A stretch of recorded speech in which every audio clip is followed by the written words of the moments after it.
সূর্যি মামা মাথার উপরে প্রকট। তাপমাত্রার পারদ এতটাই চড়েছে যে এই গরমে রীতিমতন নাজেহাল অবস্থা। কিন্তু তা বলে বাঙালির মন কি আর রবিবারের সন্ধেবেলায় ঘরে আটকে থাকতে চায়? একদমই নয়। তাই আমরাও ঘুরতে ঘুরতে পৌঁছে গেলাম বসিরহাট ব্রিজের ওপারে, মেরুদণ্ডী মেন রোডের পাশে এই সুন্দর ক্যাফেটাতে, দ্য স্কাই ব্রিজ ক্যাফে।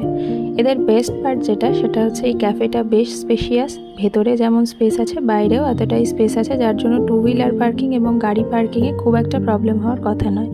আর ছিল যেটা, সেটা হচ্ছে এখানে এসি ডাইনিং অ্যাভেলেবেল এবং এদের কিন্তু রুফটপ অ্যাভেলেবেল। কিন্তু যেটা পছন্দ হয়নি সেটা হচ্ছে এখানে কিন্তু কোনো নো স্মোকিং জোন নেই। সুতরাং পরিবারের সাথে অথবা ছোট বাচ্চা যদি সাথে নিয়ে যেতে হয়, ডেফিনেটলি একটু ভেবেচিন্তে যাওয়া উচিত।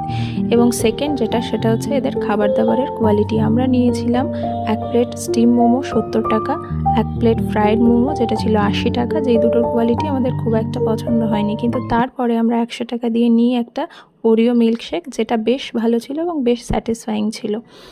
তো খাবার দাবারের কোয়ালিটি যে খুব বিশেষ আহামরি তা নয়, কিন্তু এমন সুন্দর একটা অ্যাম্বিয়েন্স যদি ফিল করতে হয়, এমন সুন্দর সন্ধেবেলায় আলোর মধ্যে, প্রকৃতির হাওয়ার মধ্যে যদি একটা সুন্দর মুহূর্ত কাটাতে হয়, তাহলে নিজের প্রিয় মানুষের সাথে অথবা বন্ধুবান্ধবের সাথে একটুখানি ঢু মেরে যাওয়াই যায় এখান থেকে।